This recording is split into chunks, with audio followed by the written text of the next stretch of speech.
Hello everyone, welcome to my channel. तो आज हम डिस्कस करने वाले मैंने यहाँ पे कीबोर्ड ले रखा है। तो आज हम बात करेंगे कीबोर्ड के बारे में कि आपको जब नया कीबोर्ड लेना होता है तो आपको किन किन बातों का ध्यान रखना है, कौन सा कीबोर्ड आपको यूज़ करना चाहिए, उसके बारे में हम यहाँ पे डिटेल में चर्चा करेंगे। तो चलिए उसके बारे में डिस्कस करते हैं। तो सबसे पहला क्वेश्चन स्टूडेंट्स का रहता है कि हमें कौन सा कीबोर्ड यूज़ करना है, वायर वाला, वायरलेस वाला, मैकेनिकल। तो देखिए, हमारा जो एडमिट कार्ड होता है ना, उसमें साफ साफ लिखा है कि आपको जो यूएसबी जो पोर्ट वाला कीबोर्ड होते हैं, ठीक है, यूएसबी बेस्ड कीबोर्ड वो आप यूज़ कर सकते हैं। मतलब आपको जो वायर वाला कीबोर्ड होता है वो आप यूज़ कर सकते हैं, वायरलेस या मैकेनिकल कीबोर्ड आप यूज़ नहीं कर सकते हैं, ठीक है। तो पहली बात इसको नोट डाउन कर लीजिएगा। इसके बाद अब नेक्स्ट हम डिस्कस करते हैं कि आपको सबसे पहले कीबोर्ड जो है कौन सी रेंज का लेना चाहिए।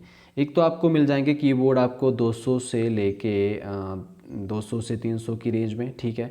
तो ये आपको कीबोर्ड मिल जाएंगे। यहाँ से स्टार्ट हो जाते हैं आपको 250 से लेके, बाकी तो आपको कितना भी महंगा कीबोर्ड ले सकते हैं। तो आपको एक तो कीबोर्ड ये जो ना इस वाले रेंज वाला है ना, ये आपको कीबोर्ड यूज़ नहीं करना है। देखिए, सस्ता कीबोर्ड आप यूज़ मत करें, क्योंकि जितना सस्ता कीबोर्ड होगा उसकी कीज़ वैसे ही होगी, ठीक है। और ज़्यादा महंगा कीबोर्ड भी यूज़ मत करिएगा। पर जो कोई अगर अफोर्ड कर सकता है, ठीक है, हज़ार से ऊपर वाला, 1000 तक मिनिमम आप यूज़ कर सकते हैं। जो जो स्टूडेंट अफोर्ड कर सकता है वो ख़रीद सकता है, ठीक है। जितना अच्छा कीबोर्ड होता है उतनी उसकी अच्छी कीज़ भी होती हैं। अफोर्ड कर सकता है तो वो ख़रीद सकता है। बाकी जो मैं बताऊंगा कौन सा कीबोर्ड आप यूज़ करें जिसका प्राइस आपका मिनिमम 5 से लेके 600 रुपीज़ के आसपास रहता है, वो वाला कीबोर्ड आप यूज़ कर सकते हैं, ठीक है। तो ये तो बात रही आपकी कीबोर्ड का प्राइस क्या क्या है।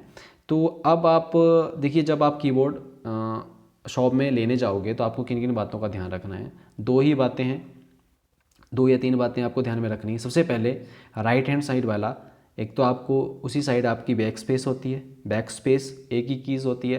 तो इसका ध्यान रखना है आपको। कीबोर्ड्स में, कुछ कीबोर्ड्स में आपकी बैक स्पेस जो है वो छोटी सी की होती है, इतनी सी मिलेगी आपको देखने को, ठीक है। तो आपने जो बैक स्पेस वाली कीज़ है ये बड़ी होनी चाहिए, ताकि आपको बैक स्पेस जल्दी से मतलब उसको दबा सकें, ठीक है। ठीक है, छोटी की होगी तो हो सकता है कि आप पहली वाली कीज़ को दबा दें, ताकि उससे क्या होगा, आपकी एरर हो जाएगी। तो इसलिए बड़ी, ये जो इसका जो बैक स्पेस की का साइज हो बड़ा होना चाहिए। एक तो आपने ये ध्यान में रखना है, पहली बात। दूसरी बात, जो एक शिफ्ट की है राइट हैंड साइड वाली, ठीक है, शिफ्ट की दो होती हैं। जो राइट हैंड साइड वाली शिफ्ट की है, इसका जो साइज़ है इसका भी बड़ा होना चाहिए। अगर इसका साइज़ भी छोटा होगा तो इसको भी आपको प्रेस करने में प्रॉब्लम होगी। हो सकता है आप पहले वाली कीज़ को प्रेस कर दें। तो इसलिए ये जो दो कीज़ हैं, ये आपके दोनों ही कीज़ का साइज़ जो है बड़ा होना चाहिए। जब भी आप कीबोर्ड लेने जाओगे, अगर आपने ले रखा है तो ये दोनों कीज़ जो आपकी, इनका जो साइज़ है ये बड़ा होना चाहिए, ठीक है। ये बातें आपने ध्यान में रखनी है। इसके बाद आपकी जो एक क्या होता है, जो कीबोर्ड ना आपका लैपटॉप में कीज़ होती हैं, उसमें कीज़ जो हैं उनकी जो साइज़ होता है ना ऊपर की तरफ, उनकी जो हाइट होती है छोटी छोटी कीज़ होती हैं, मतलब उनकी हाइट जो बहुत कम होती है। तो आपको कीबोर्ड जो लेना है वो आपको ऐसे ना, इसमें उभरी हुई कीज़ है ना, ऊपर की तरफ काफ़ी उभरी हुई है, ठीक है, ऐसे ऐसे वाली। तो ये वाला कीबोर्ड आपको, इस तरह का कीबोर्ड आपको लेना, ताकि आपकी जो कीज़ प्रेस करें, ताकि आपको पता चले कि ये मैंने कीज़ प्रेस करी हैं। तो एक तो ये भी आपने बातें ध्यान में रखनी हैं, ठीक है। और ये बात रही है तो कीबोर्ड आपका है एचपी का, तो इसका जो आपकी प्राइस रेंज रहेगी आपकी 600 के आसपास रहती है, 6 to 700 के आसपास इसकी प्राइस रेंज है।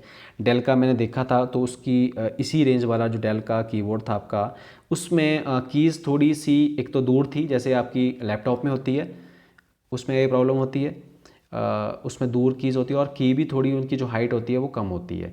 इसके बाद आपका इंटेक्स का भी होता है, वो थोड़ा सस्ता होता है।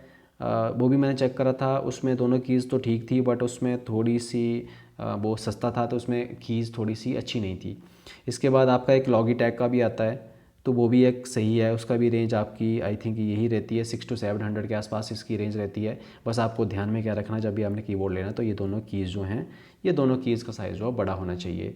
एक आपका लॉगिटेक हो गया, इसके बाद आपका एचपी हो गया, डेल हो गया, इसका इंटेक्स हो गया, एक फॉक्सिन का भी आता है, ठीक है। हाँ, एक आपका जेब्रॉनिक्स भी आता है, काफ़ी जो ये मतलब काफ़ी इसको भी जेब्रॉनिक्स, ठीक है, जो भी स्पेलिंग होगी, जेब्रॉनिक्स का भी आता है। तो उसमें भी आपने कीज़ का मैंने एक देखा था जो कि आई थिंक 400 के आसपास होता है। उसमें ना जी आपकी जो शिफ्ट की है उसमें छोटी है।